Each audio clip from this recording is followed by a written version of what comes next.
Hello, friends, and welcome back to Malicious Compliance Stories. Our first story beautifully captures the art of turning the tables, literally and metaphorically, on someone who tried to undermine and deceive our OP. But before we begin, best way to support our channel is to leave comments, like, and subscribe with the turned-on bell so you don't miss the new video every single day. Here we go. Wholesome revenge for being told to leave my industry. Years ago, I worked as a server at a popular bar/restaurant. One day, a couple came in. I honestly thought it was a man and his 14-year-old daughter, but I digress, to eat, and I served them and all went well.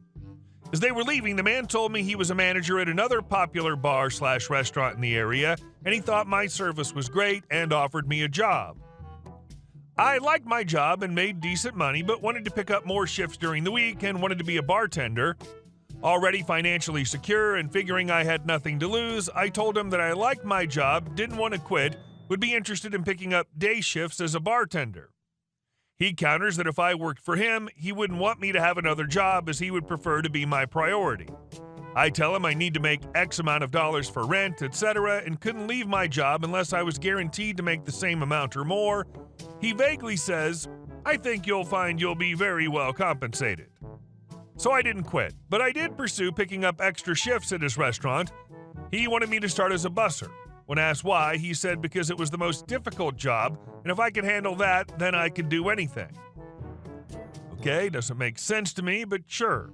Well, 3 weeks into bussing tables, I realized that I was never getting a bartending job there or even a server's position. Their servers had worked for years waiting for a bar shift, and the hostess finally got one server shift after hosting for 2 years. The man lied to me and actually tried to deceive me into quitting my job that paid my rent so I could clear tables for $50 a night. Once I realized this, I quit without notice, and he was forced to bus the tables that night. Later on, he sent me angry text messages about how I was right. He never intended to give me a serving or bartending job because I was the worst server he had ever experienced, and that I should leave the industry because I was just terrible at it, etc. This is the guy who tried to recruit me based on my service to his table when I had no idea he worked in the industry. Well, whatever. Glad I kept my job. Life went on. A couple years later, I'm still working at the same place I was. It's late on a slow night. It's just me and another kid working. Because it was so slow, he'd gotten drunk and was playing pool, and it was basically just me working. This was fine with me because he never asked to split tips evenly when he knew he didn't work as much, so I was making more money. Suddenly, shortly before the kitchen closes, a party of 22 people comes in. They're a local theater group coming in for a meal and some drinks. And guess who's a part of their larger group? A-hole manager from the other restaurant. He recognized me, smirks at me smugly. Seeing all these people come in, my coworker gets off the pool table to come help me. I tell him, no, I got this. I want to do this one all on my own. I'm going to be the best damn server this table of 22 has ever had. I also had 3 other regular tables as well. I put a bunch of tables and chairs together and get started. Now, large groups of people can be difficult, especially large groups of broke artistic types like these theater folk. They usually want separate checks and don't want to split the bill evenly. They'll review their check and make sure you didn't make any mistakes when divvying up the order. Often you might bring the right appetizer to the wrong person, forget who wanted a lemon with their water and who didn't, etc. The kitchen might even make a mistake. I will not make a single mistake, not even a small one. I stayed on top of the kitchen staff to make sure they didn't either. I usually didn't need a pad to write orders, but with this table, I actually drew a chart with little circles for each seat where I kept track of every appetizer, meal, and drink ordered for each seat. I made sure I was attentive to everyone, refilled water when necessary, basically did my job but made sure I did it very well and still handled my other 3 tables. And I was polite and cheerful. Oh my God, I was so polite and cheerful, especially to the a-hole. I knew he wanted me to F up. He wanted the satisfaction of me making a mistake or many mistakes and being overwhelmed by his 21 friends complaining while he kept smirking at me smugly, silently saying, "I told you you were terrible at this." But I did not allow that to happen. When all was said and done, I pulled it off. Towards the end, they tried to surprise me with a "we need separate check" statement.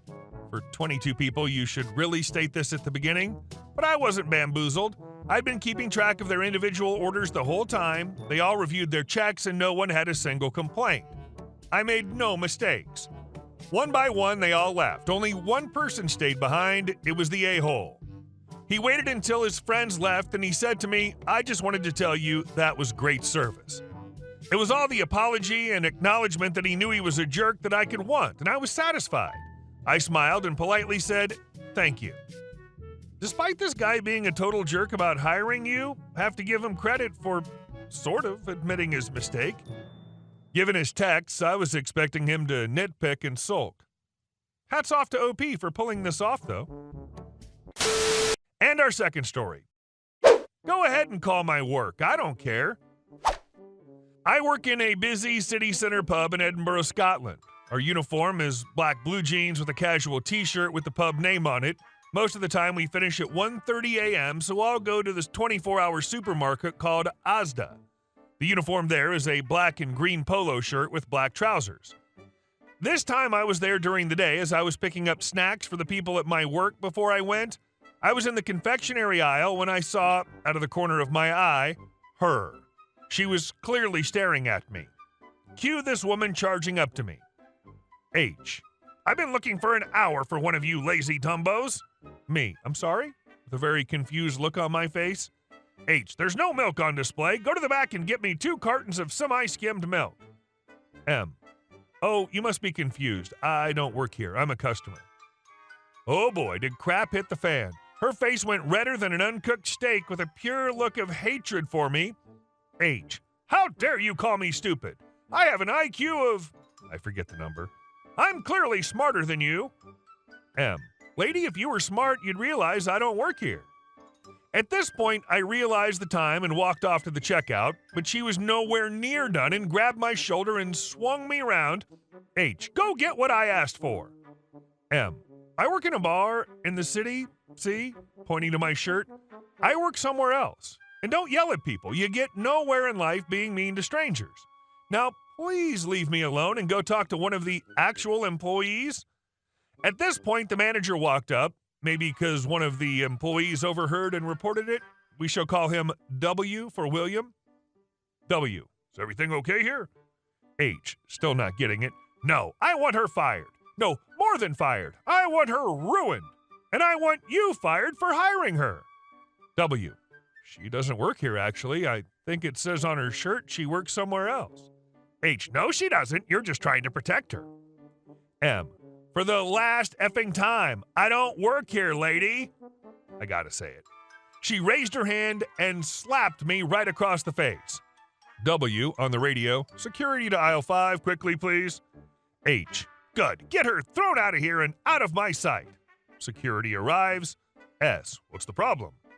W. This woman just slapped a paying customer. Escort her out of the building. H. What? Not me, you morons. Her.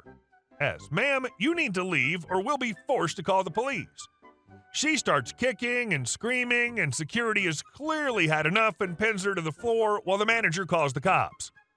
About 15 minutes later, the police arrive and ask their questions, and the manager offers to buy my things and give me a store discount as a sorry, and I get to work an hour late.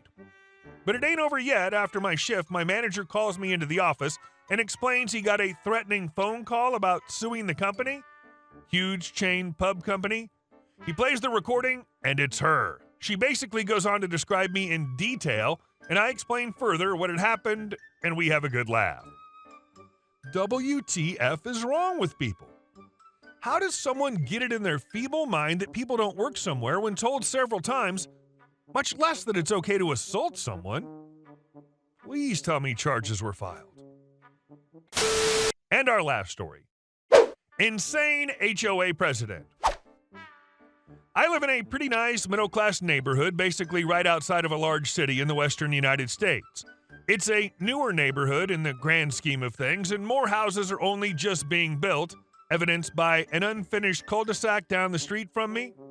There's a big old lake that sits in the middle of the whole thing where recreational activities occur, a small shop-and-go store, and a bar. Those are the only 3 things that I would guess separate us from just being a purely residential area. Now, we obviously have an HOA, or I wouldn't be here to complain. Said HOA is mandatory to join, and I was happy to do so as there are no regular monthly fees, which is something I'd never experienced before. I thought that was a little strange, but soon found out why they have it set up that way. The head of our HOA is an absolutely psycho person. If he dealt massive quantities of cocaine and had murdered multiple people, I wouldn't be surprised in the slightest. If you simply have your trash out in a slightly askew manner, he'll fine you $10. I'm not joking. It's the most petty crap I have ever experienced. I've received multiple $10 fines for supposed rule violations. He's the type of person that drives a gigantic lifted truck because he's obviously compensating for something. He open carries firearms. He wears flip-flops literally everywhere he goes, even in the winter. He once tried to pull over an actual police officer and detain them for supposedly speeding. Him and the rest of his HOA buddies, who are all friends due to having kids around the same age, all hang out in the aforementioned bar literally every single night like there's some sort of biker club and not a discount neighborhood watch. One day, I had the audacity to question their fining methods at bi-monthly neighborhood meeting, and I was met with accusations that I must be a Russian because this is how we do things here. Here's what I did. I joined the board, involved some friends in the board. Now this person has more authority than anyone else. Most HOAs are bone dry and can easily be captured by yourself and a handful of friends. The HOA terrorist is living proof of that. Fines shouldn't be the source of income for the HOA. That's why there are dues. And the amount of the dues should be determined based on the projected expenses of the HOA, e.g. landscape maintenance, repairs, legal, accounting, office expenses. A reserve study is also a good idea to help determine projected expenses. Hey guys, thank you all for watching the video. I'll see you in the next one.